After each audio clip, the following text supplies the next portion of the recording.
nyinshi cyane gakeya nyine gasanzwe urabona cyane cyane dukunda guharinga abantu bo muri community nyine.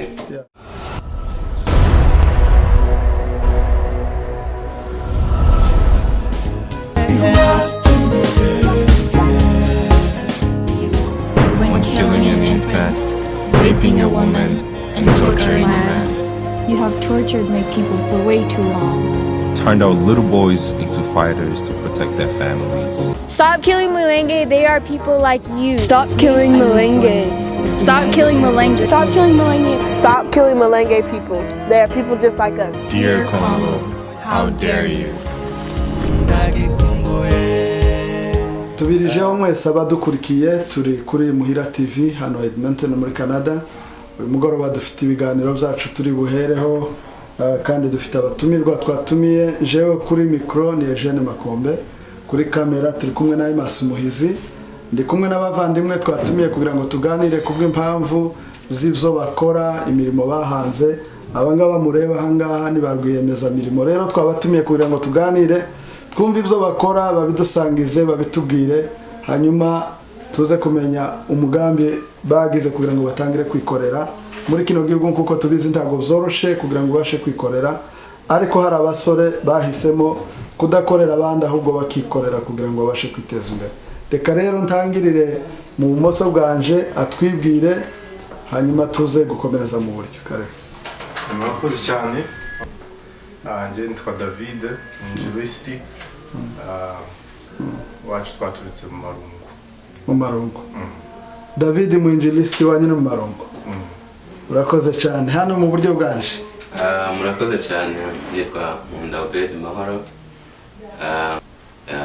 Sogokuru wanje yitwa Obed Bahigwa. Nkaba naraturutse muri Zura muri Katanga. Asante cyane. Arakoze. Rero aba nibo batumirwa bacu dufite kuganira nabo no mugoroba. Reka tuze kutangira tudatinze, mwumvishe ko ari abanyamurenge kandi bombi baturuka imurenge. Umwe aturuka muri Katanga, undi aturuka muri Sud Kivu.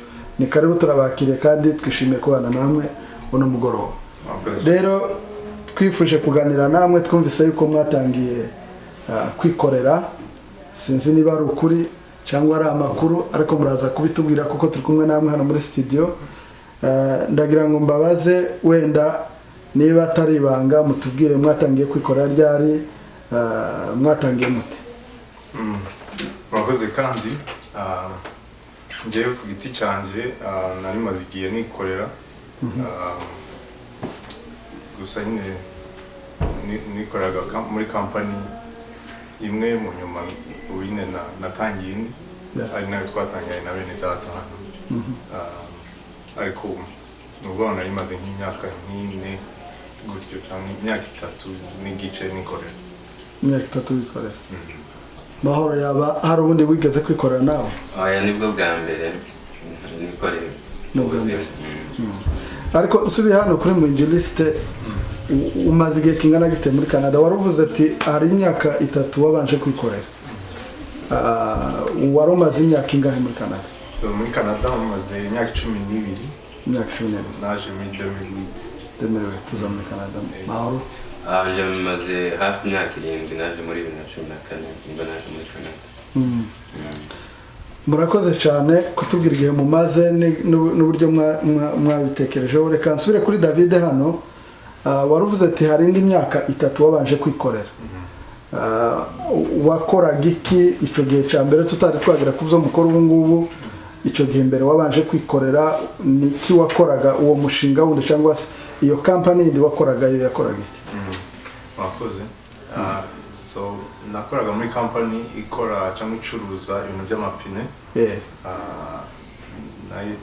Nabanje gukora muri company ahubwo ibikora, mu nyuma nza kuyivamo ntangira ibyanje nanjye ndikorera.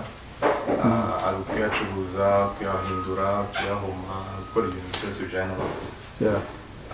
So nibyo nakorezemo rero. So ari hashize nyine nk'imyaka 3 gutyo. Nuvuga ngo wari warakreye company yawe yo kwikorera, uvuye muri iyo company wakoreraga ijanye n'iby'amapine. Okay.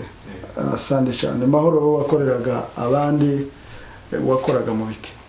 Nakoraga landscaping, nkorera iyindi company, ndi umukozi ukorera umushahara nk'uw'abandi usanzwe. Yego. Hanyuma ubwo nari mfite experience ihagije. N'iyi company dufite nyine ni landscaping, urumva ko nkora ibyo. Mahoro aravuze ati nino company twafunguye cyangwa se twatangiye ni landscaping. Mube nk'abadusangiza mwabitekerejeho iki gute cyangwa se mwihuje mute kugira ngo umwinjiliste we wari usanga n'indi company waje kuyirekute kugira ngo uze guhura n'aba bavandimwe noneho muze kubumbira hamwe igitekerezo cyo gukora indi company? So nje narikoreye nyine icyo gihe mu nyuma nza gufata umwaka w'akaruhuko niba nabyita gutyo wa break, njya ku ishuri mu nyuma ndangije rero ishuri nari naragiye kwiga muri Amerika, mvuyeyo ngarutse hano imuhira nyine muri Canada. Ndi kwiyumvira rero ibintu nshaka gukora, amayide nyine ndimvira gusubira muri amapine kandi mbona ntabwo nkibifitiye bikunze cyane cyangwa passion. Nshaka rero ibindi bintu, ari nako rero twaje guhura na bene data hano turaganira. Nsanga rero bari banemuze n'igihe babikora, tubiganiriye twafashe igihe nyine turabiganira, numva ko banabifite na passion kandi numva bari bamaze igihe babikoramo igihe kinini. Nanje duhuza rero n'icyo kintu cyo kwikorera cyangwa cyo gukora business nyine. Ni nako rero twatangiye turatangiye. Mahoro, wenda udusangijeho gatoya, wewe wari usanzwe muri ino industry ya landscaping, wari uyimazemo igihe kingana? Urebye nari maze nk'imyaka 4 nkora landscaping. Hari abandi dukorana nabo nyine duhuje company, babiri batari aha ngaha, ibo twarakoranye twarakoranye igihe kirekire muri iyo company nakoragamo nyine nabo. So twari dufite igitekerezo cyo kwikorera, gusa ntitwari tuzi igihe, urumva hakenewe ibintu byinshi tukabitekereza, ariko hakaba imbogamizi zo kuba tudafite ibikoresho, tudafite umutahe wo gutangira uhagije. Icyo gitekerezo nyine kikaba gihari ariko tudafite kugira ngo dutangire nyine, nibwo twahuye muri mwene data. Turicara turaganira, igitekerezo cyo kimaze igihe, urumva kugira ngo tute dutangira twarabanje turakora mu mutwe kabisa, twari dufite gahunda. Nyine turatangira igihe kigeze muratangira. Subiye inyuma ho gatoya, kugira ngo mutangire kwikorera, mu decide muvuge ati okay, noneho uyu ni umwanya wacu kugira ngo twikorere. Hari kuba umuntu ashobora kuba avuga ati okay, nakoreye abandi nza gusanga ni ikibazo, cyangwa se barampemukira, cyangwa se ntibampemba neza, cyangwa se nsanga n'ibyo mbakorera naje nabikora kucanje giti. Muri ibyo byose niki caba carabateye gufata decision kuba okay, deka natwe twikorere? I guess muri ibyo ngibyo icyo navuga ni uko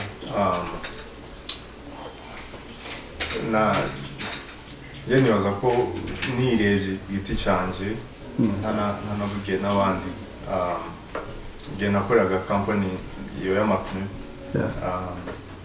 narebaga ibyo nkora ko kenshi wasanga ari nanjye bohereza ahantu nkagenda ngakora ibintu njyenyine.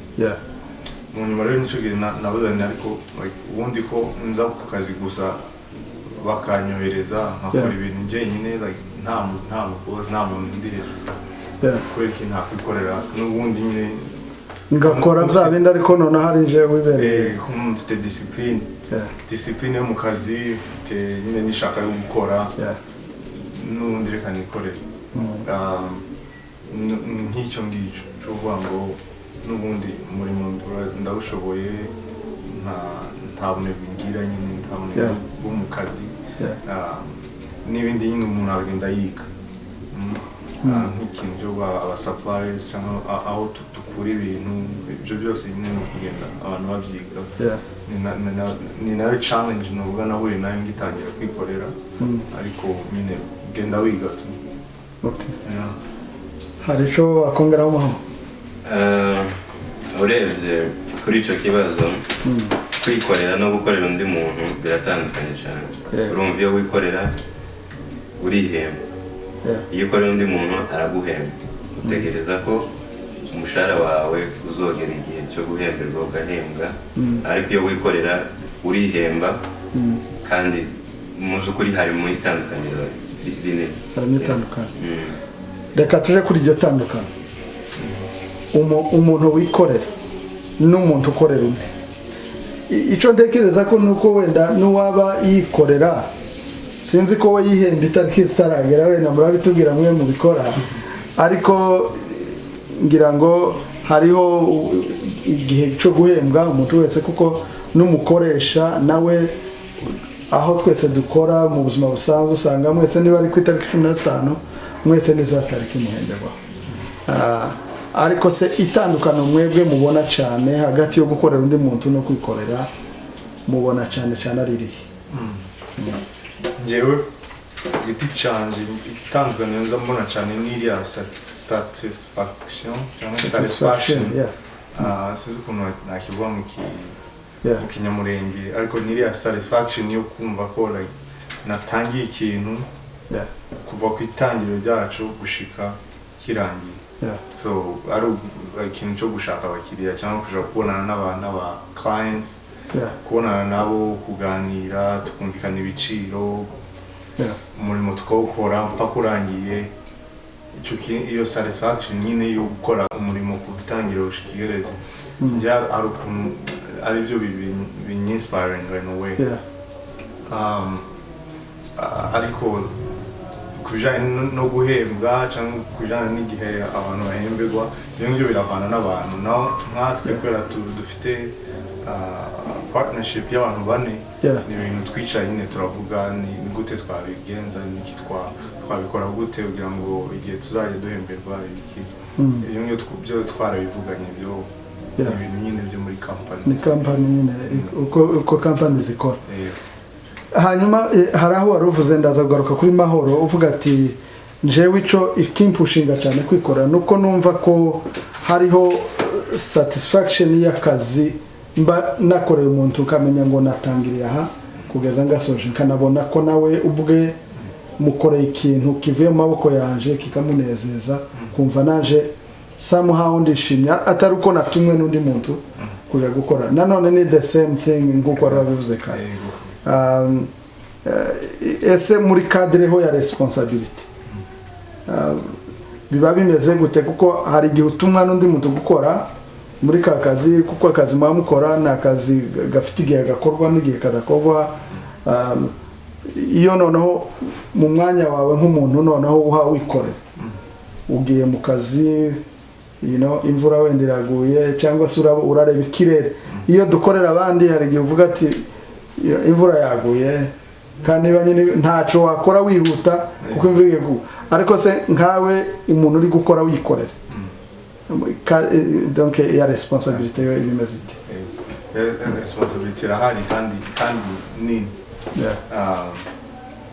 nicyo kintu cyo kabisa nshobora ko ari nacyo kintu nyine kijya ndambona cyane muri itandukaniro, ahubwo rinajanye itandukaniro ryo gukorera undi no kwikorera.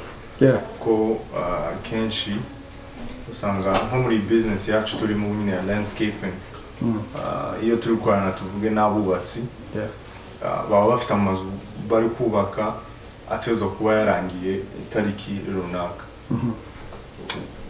kandi ubu nyine tuvuge nk'ubu nyine hari imvura nyinshi, nuvuga ngo ntabwo dushobora nta wundi muntu twobishiraho ya matariki yageze bitaraba ibyo bari baratwemereye ko tubakorera. Nuvuga ngo biba biri ku mutwe wacu. Iyo responsibility rero nje rero nicyo kintu navuze kimpushinga cyane. Iyo the challenge yo gukora ikintu from the start gushika kirangiye manumva ari cyo kintu nkunze tuvuge nk'akararo nk'uko umuntu wavuze imvura iguye uri gukorera ubundi nyine ushobora no kumamagara ukamubwira ati imvura yaguye ati akubwira ati taha cyangwa renda ihite ariko nkatwe iyo uri kwikorera uremera ukanyagirwa ugakora akazi nta wundi muntu ureba maho kuri wewe difference ni kwikorera no gukorera difference ni nini cyane ndaguha nk'urugero mu bijanye no gukora kuko ufite ya responsibility ko uhawe wikorera urugero urabona nyine ikorera undi muntu ufite igihe ca break coffee time nyine ibintu nk'ibyo ariko unarenzamwo n'utunota ukaba uvuga niba nta supervisor uhari ukaba uvuga ati reka nicare ndenzeho iminota 15 ariko iyo uhawe wikorera ndakubwiza ukuri ko hari n'igihe tutaza tubona umwanya wo kuri lunch ukibagirwa tukageza saa 10 tutararya nta muntu watekereza ko tutararya kubera ko tuba dufite ibintu tugomba gukora kubirangiza ku gihe so ukabura wa mwanya nyine wo gukora ibintu wo kuja muri break ukumva gusoma umutwe ko ari akazi ugomba kukarangiza niba ari iminsi 2 gafite ukabuha abantu barwana na cagihe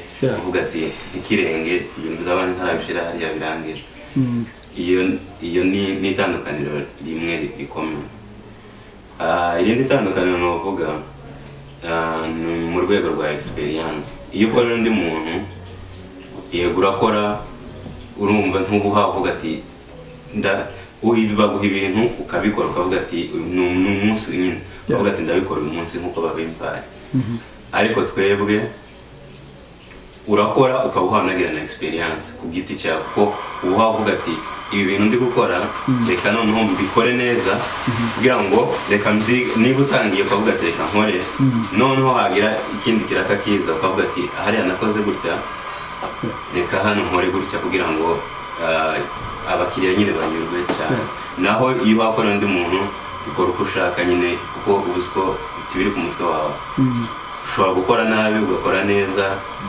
iyo abakiriya bakomplainize si wowe bija ariko twebwe nitwe bija so urumva ko tuba tugira experience y'akazi nyinshi kuruta uko twakora undi muntu. Okay. David, what about in terms of finances? Rate. Hari difference? The pay? Yeah. Kuri pay? Yeah. Yes. Hari difference ikomeye cyane kuri pay kubera ko kenshi company ari yanje nje nkwereza umukozi akaja gukora iwe ndamuhemba ku isaha bakunda guhemba ku isaha so ndamuhemba ku isaha ariko ndagereza uburyo muhemba ku isaha ubwo nanjye naho ntahari company yanjye nayo ibone amafaranga nyine y'icyo kiraka so in terms of pay are a big difference ariko nyine it's still like uteza kuyikorera kubera ko niba ufite client tuvuga umwubatsi ukamukorera nabi ku nzu nka zibiri afite izindi nzu 10 ashobora kukubwira ati okay izi zibiri wazikoze nabi ziriya zindi sinkizuguhaye ariko nkatwe iyo experience ntabwo turayigira kubera ko dukora neza nyine amazu menshi amazu yose amazu ukora cyangwa ibibanza byose dukora ari abubatsi cyangwa ari ba nyiri mazu benshi feedback bari really good ko tubakorera neza kandi on time. Hanyuma reka mbaze mahoro hano landscaping zirimo uburyo bwinshi kuko ndabizi ko ufite experience hari aho usanga batunganya ubutaka hari aho usanga balayinga sode hari aho usanga bakora amadeke ni byinshi cyane mvuze dukeya nta nshobora kumenya mukora muyihe mwebwe domaine yanyu cyane ni byose cyangwa mufite ikintu kimwe specific mukora cyane Landscaping yacu irimo zose. Dukora rough grade, tugakora topsoil, tugakora sodding, ndetse na fencing turayikora. Twubaka n'ibipangu byaba by'ibyuma cyangwa by'ibiti nabyo turazubaka. Usubiye kuri David Buke, hano muri kino gihugu turimo nta kintu wotangiza umupanga gusa, reka mvuge gutyo wenda ko iwacu twahoraga dukoresha imipanga, ukaja gutema umurimo ukawumara umupanga wawe gusa wonyine, nta kindi kintu gikoresha ukeneye kinini. Ariko hano siko bigenda mu by'ukuri, cyane cyane ko mu kazi murimo mukora nzi ko gasaba ibikoresho byinshi, kandi mwavuze ko muri abantu 4 bafatikanyije kugira ngo mutangire. Byaboroheye gute cyangwa byabagoye gute kugira ngo mubashe kubona ibikoresho by'ibanze mubashe gutanga? Ibikoresho by'ibanze urumva kubera abo bari bafite experience yo muri landscaping, bari bazi ibikoresho bikenewe. Hari ibyo tubasha kugura, twaragiye turabigura. Nyine muri twe nyine twese twarafatikanyije ama savings, turayahuza tugura ibikoresho bikenewe by'ibanze. Ibyo dushoboye kugura nayo ibindi byo kurentinga, most of the time to rentinga bivanye n'utuzi. Dufite akazi kanini tukarentinga amamashini yabyo nyine, bivana nyine n'iminsi tuzamara turi gukora ako kazi. Ariko nibaza ko ari nyine ibikoresho twaraguze, ibyo tubashije, ibindi yaturentinga. Mahoro yaravuze avuga ati mwahuje ama saving yanyu, it's not easy to blow your savings kandi utazi ikiri hari imbere. Ni gute mwabashe kudesida kuvuga okay reka dufata ama saving yacu, reka mfate bw'icawe, ukavuga ati okay ngiye gushira no mafaranga yanje hano kugira ngo tugure bino bintu, imbere mwabona giki cyane cyane? Mu by'ukuri ntabwo byoroshye kubera ko itangiriro burigihe riragora, kandi kuvuga ngo ufate saving yawe, amafaranga wasavinze uwinvestinge mu kintu aribwo mugiye kugitangira, ko habaho guhomba hakabaho no kunguka. So hariho kubura abakiriya, hariho no kubabona. So ibyo byose ntabwo twari tubizi, ariko nyine iyo umuntu ashaka kugera ku kintu hari ikintu wigomba. So twigomye ama savings yacu, turavuga ati reka twinvestinge nyine muri company, wenda tuze kuko uri umuntu ufite mind yo kuvuga ngo ushaka kwikorera cyangwa kuba umu businessman, tiwotinya igihombo kuko igihombo naco ni part ya business. So urumva twafunze nyine umwuka nyine, turavuga ati reka tuyashire hamwe tutangire. Nuko twabitangiye. Nuko mwabitangiye. David, mwafashe imyenda kugira ngo mubashe gutangira umurimo? Nta mwenda gushika n'ubu, nta mwenda twari bwafate. Hano turi guteganya gufata ubu nyine turi kuvuga, kubera ko nyine I guess bazavuga gute, iyo abantu bishize hamwe biba byoroshye nyine babiri barutumwe, kubera ko twishize hamwe. Iyo aza kuba ari njye nyine cyangwa ari Mahoro wenyine bishobora kuba byaramuvuye, ariko kubera twari kumwe twese byaratworoheye. Naho tubamo amasaving nta nubwo byari byinshi cyangwa binini cyane, ko nyine yari intangiriro. Twari dukeneye imodoka y'akazi, ibikoresho, nitwishira hamwe turakura turatangira dushaka abakiriya. Ariko nyine ni kwa kundi mu kubyuka kare, naho uzi ko nta kazi mufite ukaja gushaka abakiriya. Noneho turaza kugera aho ngaho tuze wenda kumenya uburyo timu yanyu cyangwa se management yanyu yubatse. Ariko hariho ikintu nari ndimo ntekereza, mu kazi kanyu murimo mukora, niki mu expecting wewe wabashe gutangira mbere, wenda ufiteho aka experience nyine ushaka kuvuga utangiye umushinga cyangwa se utangiye company, what do you guys expect? Urebye dutangira company twebwe batatu twebwe ta experience twari dufite yo kuvuga ngo uramanaginga company hari n'ibindi bisaba ibintu byinshi ama registration n'ibintu nk'ibyo kuko iwe yari afite company imbere zaratworoheye yagiye abidufashamo cyane muri ibyo bintu nyine bijanye no kuregisteringa ibintu nk'ibyo ntabwo byatugoye cyane nubwo nyine yarahinduye company yinjira mu yindi ariko urumva ko nyine ni company bije nko gusa byaratworoheye cyane. Kuri nje icyo nibaza that we expect muri business iyo ari yo yose ni ama challenges challenge every day ari yo gushaka abakiriya cyangwa ari yo gukora n'akazi ko kenshi nyine like utangira akazi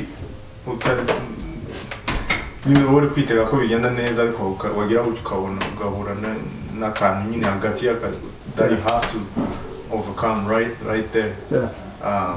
So twe rero iciza tugira nuko tuba turanga twese most of the time naho tutaba turi kumwe ashobora kumamagara nimba ndahandi habaye iki tubigenze gute tugakemura ibibazo vuba. So any challenge zo muri business izo arizo zose we expect them kandi we are ready for the challenges naco kidupushing na n'ubundi. Urakoze cyane kuri ico kintu waruvuze uti tura expecting ama challenges kandi nanone twizeye yuko nanone uko tuyacamo niko tugomba kwiga ndetse no kumenya uburyo bwo hari aho mu minsi mushaka kuba mumaze gutangira gukora hari aho mwari mwahura n'umuntu mukorera wenda akaba yabasubirishamo akazi mwakoze ukaza gusanga mugakoze nk'inshuro ebyiri oya gushika ubu ntabwo baradusubirishamo akazi kubera ko dukora akazi nyine tudashaka kugasubiramo. So nta n'umwe uradusubirishamo akazi benshi nyine ahubwo baradushimira kubera ko tugakora nyine nk'abikora n'ubundi kandi turanikorera. Company yanyu yitwa gute? Fresh Garden Landscaping. Fresh Garden. Mwaba mufite abandi bantu mukoresha usibye mwebwe batatu bane mwatangiranye? Bane urumva ni banki ni company ariko tukenera abakozi duhayenga abandi bakozi kugira ngo badufashe kuko tuba dufite akazi kanini. Tuba dufite ibiraka ahantu hatandukanye muri Nord muri Sud ndetse no mu yindi mijyi yegereye hano Edmonton. Urumva titwo abantu bane tibogakora duhaye twifashisha abandi bantu bakadufasha. Kritere mugenderaho kugira ngo umuntu mumuha akazi abashe gufatikanya namwe kubakorera kwa ntabwo ari ukuvuga ngo abaye part of the company n'umukozi niki mugenderaho? So mu gihe twashingaga ama responsibility ya business iyo ngiyo twayihaye mahoro iyo guharinga abakozi niyo uzuharinga abakozi ni mahoro numenya niyo uzuharinga mahoro. Sasa ukoga niwe ushinzwe human resource ni kugenderaho kugira kuko ndabizi ko ufite experience muri landscaping ni kuwagenderaho kugira ngo ubashe guhereza umutakazi? Icya mbere na mbere iyo afite experience nawe it's an asset nyine biratworohera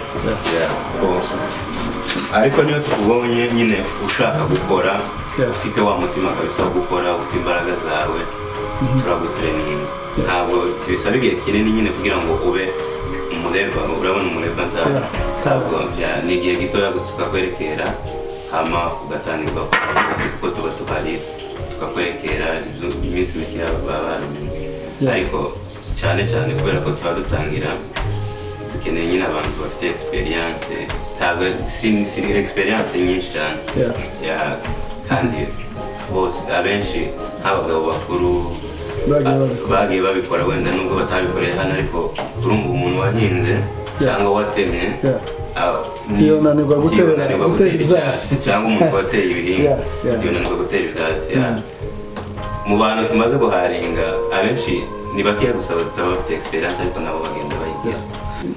Urabona ko hari ico mwebwe mwatangiye gukora kandi murabona ko hari ico gitanga mwamaze kutubwira difference yo kwikorera.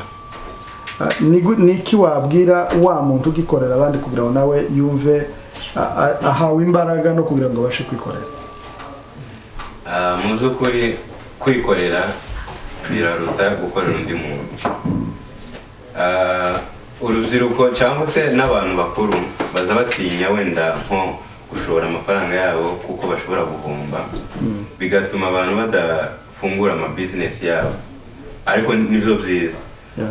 Ariko icyo nababwira cyo kwikorera nibyo byiza, ariko no kuja kwikorera nabwo ukabanza ukiga ku mushinga ugiye gukora.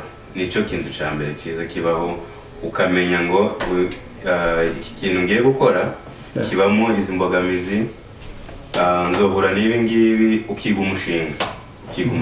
Icyo nicyo cya mbere. Kwikorera mu by'ukuri ni byiza kubera ko urugero iyo mu rwego wenda rw'amafaranga no kwiteza imbere, iyo wungutse urumva ko inyungu nyine ayo wungutse yose nayawe. Mu gihe wungutse nayawe kuruta kugenda gukorera umuntu hama ni nko kumwinjiriza, kuko ubwo uragenda ukavunika iwe akaguhemba muri yandi wakoreye, iwe akaguhemba bagatwara inyungu nyinshi. Niyo ni iyindi inyungu yo kwikorera ku giti cyawe. Nje ndumva ari navuga. David arico wumva wabivuga?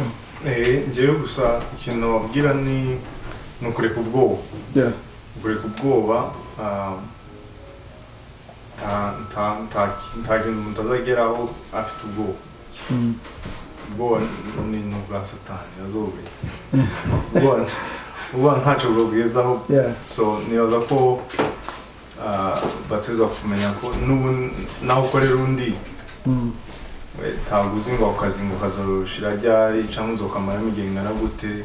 N'ahandi nyine ukora ufite ubwoba ati ninkora agakosa kamwe baranyirukana ibiki n'ibiki, ariko iyo wikorera uba uzi ko akazi ari akawe, nko kuba mu wawe nyine uzagira neza ukakora ibisuku. Ariko uba mu nzu y'undi ni ukubibamo nyine uzi ko atari mu wawe. Kandi urumva kubaza umuntu ngo se ngo kuba mu wawe no kuba mu nzu y'undi bimeze bite? Ni iki wohitamo? Rero uhitamo kuba mu wawe. So batera intege kuba ati abantu babifite, abantu bafite izo nzozi zo kwikorera, inzozi zo kuba businessmen, businesswomen, ko like they should go for it. Babyige, of course nyine mwenda atabivuze bige ku mushinga, ariko babikore. Ariko ubwoba, go for it. Donc bashira ukubwoba, biga umushinga nibamara batangire kwikorera. Ibyo nibyo byaba ari byiza. Noneho mwatangiye muri bane? Twatangiye muri bane. Hari ahantu twigeze tuvuga kuma ibintu nawe wanabivuzeho ko mukora ibintu byinshi bitandukanye muri landscaping. Mwese muhuriye kuri iyo experience cyangwa mufite nk'umuntu umwe uri expert mu gukora ama fence, mukagira undi wenda uri expert mu gukora sode n'ibiki, muri ibyo bice cyangwa mwese mubizi kimwe? Twese ntabwo tubizi kimwe, kuko naho twakoraga hari ahantu bagendaga bagushira ugasanga niho ukoze cyane, urumva ni experience wagiraga cyane. Nk'ibi byoroshe nyine bisanzwe, ibyatsi, ibitaka, ibyo byo twese turabizi uretse mwene data turabizi, ariko abandi batatu turabizi. Ariko hakaba umuntu ushinzwe fencing, ko nisa nkaho ikomeye. Dufite umuntu umwe uyishinzwe, dufitemo experience kuturusha. Niyo gusa ndakeka niyo aturusha experience yonyine, hari umuntu uyishinzwe. hari umuntu ushinzwe za fence ibindi byose ni bisanzwe mushobora kuzerekana umuntu akerekunda mukorana mwese hanyuma iyo timu yanyu y'abantu mwatangiranye yubatse gute kuko nubwo company ihari iri registered muhamukora mufite wenda amasoko wenda nituza kukavugaho bukeya mwubatsi yo ubwo buyobozi bwanyu muti who is the manager, who is the supervisor of the site, ninde ukurikira ibintu n'ibintu cyo ni kibazo cyiza ko natwe n'undi naho twatangiye company nye twese turi hamwe ni ikintu twabaye challenged with a little bit kumenya ngo ni gute tuzogabura ninde yoboye iki so n'abantu nyine bari kudukurikirana bamenye n'ibintu bikorwa like ntibagatinye gukorana n'abandi ni na byiza kurusha n'ubundi kandi mushobora hari ukuntu mushobora kubipanga hakabamo abayobozi manager nkatwe nyine twabipanze harimo umuntu ujejwe cyangwa umuntu ujejwe ibiraka byose tubona amasite yose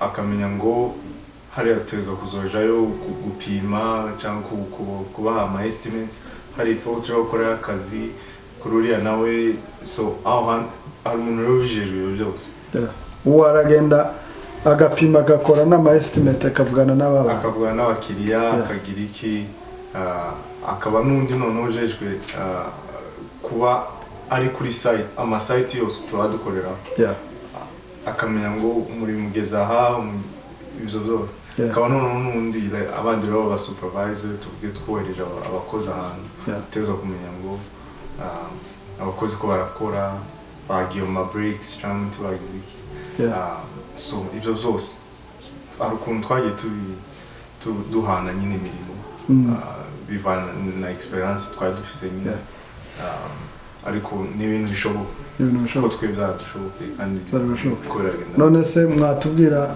manager wanyu ninde supervisor ninde uyu mugabo nubishe ko ari ufite ukuboko kunini kwa human resource guhayaringa ubwo ni nabo wirukana babandi nanone nabo wirukana yo bitwaye nabi kandi mahoro nzi ko ntabwo yoroshe wamugendeye nabi rwose mu kazi kiwe yagukosora aba manager banyu ni bande aba supervisor ama site ni bande ese hari vacancy mufite muvuga ati tubonye umuntu muri no area twamuha akazi ni gute ubu nyine nta turakwiye ntabwo we don't have any vacancy ariko uko zagenda tuba busy abantu bashobora kuzabimenyeshwa nyine bivanye n'ama website n'ibiki ariko ubu nyine twadupanze hari nyine uwo mu operations manager umuntu ujejwe kubonana n'abakiriya no gushakagana n'ibindi biraka n'iki ariko kandi bitavuze ko atanaja ku kazi nawe twese turakora twese tanga ko n'ubundi nimba nshatse kiraka abajama bakagenda bagakora nabi wamukiriya so kuko most of the time usanga twese tuhari so dufite uwo operation manager tukagira nyine n'ubu site manager ama site yose tukagira n'umu manager nyine wa ahantu nyine tuba turi n'umu supervisor ari nawe urebaga abakozi ari nawe mu HR wacu mahoro okay perfect ndumva ari ibintu bipanze neza ibyo byose muri niki mwabwira none ubu nyine akazi kanyu ndakumvise dufite turi community nini hano wenda reka tuvuge yacu kuko n'izindi nazo zirahari kandi zo zose muzifiteho access dufite abantu bafite amazu bakeneye abakorera ama landscaping bakeneye abakorera ama fence niki mwababwira uyu ni umwanya ni platform nziza wabwira umuntu uti turi hano nukenera abantu bagukorera fence cyangwa se landscaping kuko nta mpamvu je sintegeza ko ari ngombwa guhereza abandi amasoko niba muhari mwashobora kubikora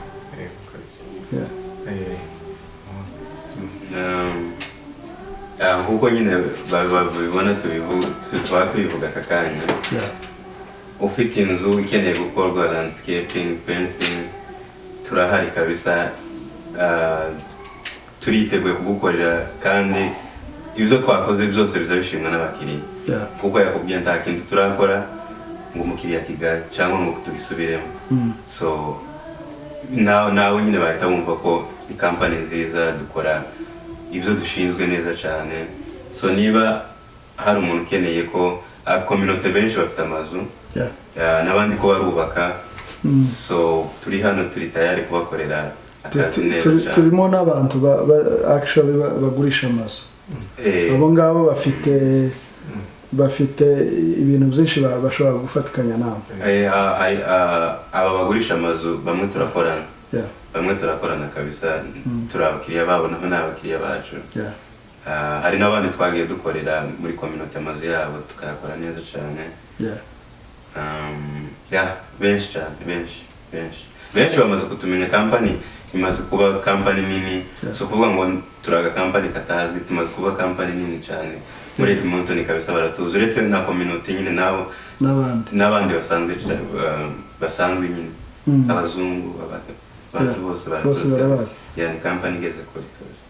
David nk'umuntu wakoreye kampani wagize kampani hari ikintu wabwira aba bantu batwumva nibyo nyine Mahoro yaravuze ni ukuvuga ngo niba uri umwubatsi cyangwa ugurisha amazu cyangwa ufite amazu yawe urentinga hirya no hino cyangwa n'iyawe ubamo turi hano kugira ngo tugukorere ibintu bijyanye na landscaping byose ari ibyo yavuze kare ari ugusiza mbere kwa kundi bamaze kubaka inzu kwa kundi bahasiza mbere ko bashiraho ibintu by'ibyatsi n'amabuye amafences ariyo uruzitiro kuzitira n'amadecks ikintu cyose kijyanye na landscaping turi hano muri Edmonton kugira ngo tubabere nyine igisubizo tukukure iyo stress y'ibyo tubigukorera so ushobora kuduhamagara hari ahantu henshi nyine hari ibyapa byacu hano muri Edmonton ariko hari n'ama business cards around nyine na jene nawe ku bantu bamuzi mwamubaza turi hano muri Edmonton kabisa kugira ngo tubakorere kongera kandi si Edmonton gusa n'ahandi imijyi yose ikikije Edmonton hose turahari kabisa ngo mushobora kudrivinga nka Redia cyangwa se Leduc hano kabisa muri tayari ku muvinga St. Albert imijyi yose kabisa turi tayari kujamo kuko tunayijamo Sam murakoze cyane turabashimiye kuko mwitanze kandi turashimiye ku rugero rwiza muri gutanga ndazi neza ko ibingibi hari abandi bibasha kubyutsa kugira ngo nabo ibyo bazi cyangwa bashoboye gukora batinyuke babashe kugira ikintu bakora kandi biteza imbere ndibwira ko iki cyane ari ukugira ngo mubashe kwizamura muba abantu namwe bashobora guhereza abandi batakazi icyo rero ni ikintu twari tubuze hano kandi gikenewe mu basore n'abandi bose tugana ku musozo turimo turangiza ikiganiro cyacu ni mwebwe basore bakoze kampani ya mbere hano basore b'abanyamurenge ariko nanone turimo turiteza imbere iw'abandi turi mu gihugu turaba citizen twarabuhawe ariko kandi si wacu bwa burundu si kavukire reka mbivuge muri ubwo buryo kuko mu by'ukuri ntaho hatwirukana hano tuzahaguma keretse dushatse kuhava ariko kandi hari ahantu twakomotse twavuga kandi ndibwira ko buri muntu wese arahazi yaranahatekereza mwanahavuze ko ariyo mwavukiye inkomoko yanyu ubu nyine hariho ibibazo ubu hari intambara hari ubwicanyi hari ibintu bikomeye cyane twese turabizi kandi muzamuzumva nawe mutekereza ko biriya bibazo by'intambara byamaze bene wacu mwumva nk'abasore bagifite imitwe iri fresh mutekereza ko biriya bintu byamarwa n'iki bakoze icyo ni ikibazo gikomeye ariko nyine bivuze ko natwe tutaba tugitekerezaho tugitekerezaho kenshi cyane nyine n'umutwaro wa buri muntu wese w'umunyamurenge ari ku isi ni umutwaro tugira turanahasengera abakirisitu turahasengera ariko ni ibintu nyine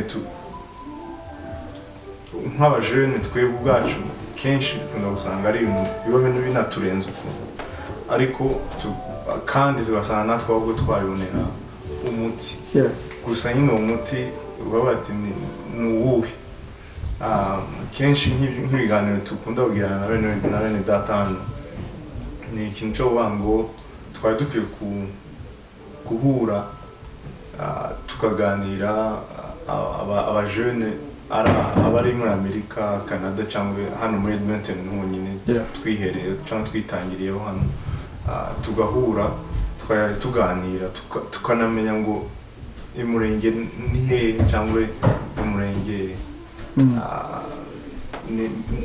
ni hehe kuri niki kuri twe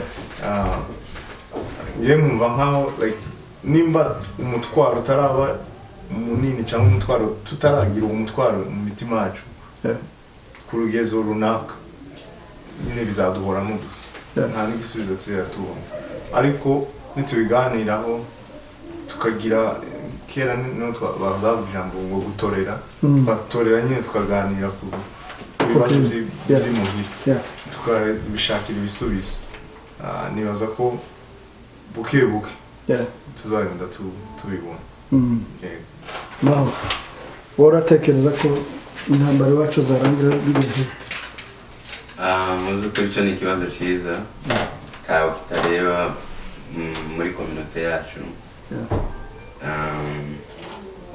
njyewe ukuntu mzumva ikibazo ko cyarangira ntabwo turi bakuru cyane bamwe twavuyeyo turi abana tuhazi ariko tuzi ko ari ku itongo ryacu tuzi ko ari muhira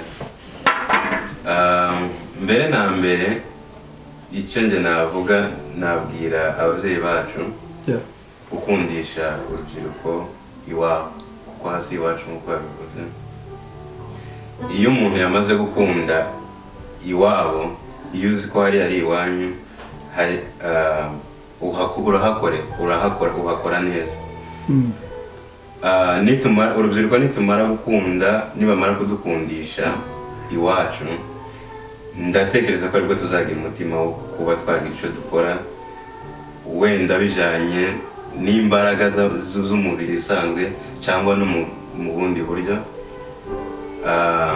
tugahuza imbaraga nyine twese dufite umutima umwe ku gihugu cyacu nibwo nje numva ko twagira icyo dukora nibwo ikindi navuga ziriya ntambara ziri kuba ni hagati y'amoko ashamiranye icyo nabona njyewe ku giti cyane sinumva ko intambara kurwana hagati yacu aribyo byatuma tubona umutekano numva ko habaho ibiganiro hagati y'amoko ashamiranye bakicara bakaganira bagatora umuti w'ikibazo mbese hakwiye kubaho ibiganiro by'amahoro kuko amasasu nta kintu yotugezaho kuza bagatera bakicana n'aba bakagenda bakicana urumva urwango rugenda rukura kuko abantu batakaza abantu abandi bagatakaza abandi kuko intambara ni intambara abantu bose bayigwamo hagati y'impande zombi so ibiganiro nibyo numva njyewe byaba ari ngombwa cyane bakicara bakaganira abantu bakuru nyine bakicara bakaganira bagashaka umuti w'ikibazo murakoze cyane reka tubashimire dusoza wenda sinzi niba ntari nagira irindi jambo ndangirizaho sinzi niba hari ikintu naba nasize wenda mwumva namwe mwifuza kudusangiza kuko ubu butumwa si ubwacu twenyine turi muri no studio cyangwa se wenda n'abantu batuye Edmonton ntekereza ko ari ubutumwa bw'abanyamurenge muri rusange n'abantu bose bumva ururimi tuvuga, kuko birashoboka ko umuntu yakwikorera kuruta gukorera undi muntu. Niba hari ikindi mwumva mwadusangiza umwanya n'abantu. Njye ikintu nabwira urubyiruko rwaba ruri muri Edmonton muri Canada ndetse n'ahandi hose ku isi, ni uko bagomba gushaka ikintu bakora, bagakura amaboko mu mufuka. Si ngombwa gukora ikintu kinini, kuko ikintu gitoya nicyo kikugeza ku kinini. Ntiwumve ko ngo niba ushaka kwikorera ugomba kuba ufite amafaranga menshi yo gutangira. Ntabwo si gutyo bigenda. Ushobora gutangira ku kantu gatoya kakagenda kaguha ikindi. So muri make bakura amaboko mu mufuka, barebe kure kuko bakomeje gukorera abandi biragoye cyane kwiteza imbere uhakorera undi muntu. Hari ibintu byinshi byo gukora, byinshi cyane, byinshi kabisa. Hari ibintu ukora bitewe nyine n'ibyo uniyumvamo, byinshi bikaguteza imbere. So urubyiruko nibwo ndi kubwira, wenda ababyeyi bacu barakuze kandi muri ibi bihugu birabagora, indimi no kuba baje hano bashaje nyine bakuze. Hari ibintu byinshi bigenda, imbogamizi nyinshi bagenda bahura nazo, ariko nk'urubyiruko ruri aha ngaha bafite amahirwe menshi, dufite amahirwe menshi yo kuba twakwiteza imbere kabisa. Kandi uko twiteza imbere hano tuko duteza n'igihugu cyacu imbere. Nidutera imbere tuzateza n'igihugu cyacu imbere. Dukunda umurimo, tunakunda n'igihugu, dukunda igihugu cyacu. Urakoze cyane David. Utari wagira icyo, ndabona nawe hari icyo ushaka kongeraho, ariko hari akantu Mauro yarakozeho. Nibuka ko turi mu gihugu cya opportunity kandi nanone cya education. Hariho opportunity mu nzira zose. Hariho opportunity mu gukora, hariho nanone na opportunity y'amashuri tutigeze tugira iwacu, cyangwa se niyo yabaga ari kure cyane ku buryo nta access twari tubifiteho. Ico kintu cyo we wakivuga hiki mu rubyiruko guno munsi wa none ruri muri bino bihugu turimo, ariko wenda batareba izo opportunity zombi, abari amashuri y'abari no gukora, ugasanga wenda umwanya we munini awutaye mu bintu mu by'ukuri bitagira umumaro. Bimwe abantu birirwa biyama abandi hanze. Impanuro gusa njye noha abajene, abantu bato, nuko atagakwiye guta umwanya mu bintu bitagifite umumaro. Sinibaza ko na kera byari biwugira, ariko bagakwiye kuba focused n'ubuzima bwabo, noneho n'ama-challenges twahuye nayo nk'abanyamurenge. Yarakwiye kudupushinga even harder kugira ngo twige, tunakora twivuye inyuma kabisa. Cyane cyane nk'abajene, abana bakiri bato hano muri Edmonton, cyane ko ni naho natwe dutuye. Banumva kenshi iyo umuntu akiri umwana baragira ngo bafite forever, imyaka yo kubaho, ariko like time just flies by. Uza kusanga kero ukamusanga wawe mutu mukuru katwe. Ariko no ateye intege kabisa yo kugira inyota yo kwiga, yo kumenya, yo gushaka gutera imbere nabo. Ko abanyamurenge twahuye n'ibibazo byinshi cyane, kandi ariko ntitwari dukwiye no kubireka ibyo bibazo binadusangiye na hano. Tuba abakene kandi turi muri ibi bihugu by'ama-opportunity nyine wabivuze, ngo ntidutere imbere, ko birashoboka. Nimba abandi bantu bashobora kubikora, natwe turabishobora. Nta mpamvu yo guhora kwa kundi twari tumeze ari Murenge, muri Afrika, i Burundi, muri Kenya, noneho tunabizane na hano. Ama-opportunity ari hano twari dukwiye kuyamaximiza kabisa, tukiga bishoboye, tugakora, noneho tukanikorera. Any opportunity that is available, get a hold of it and just fly.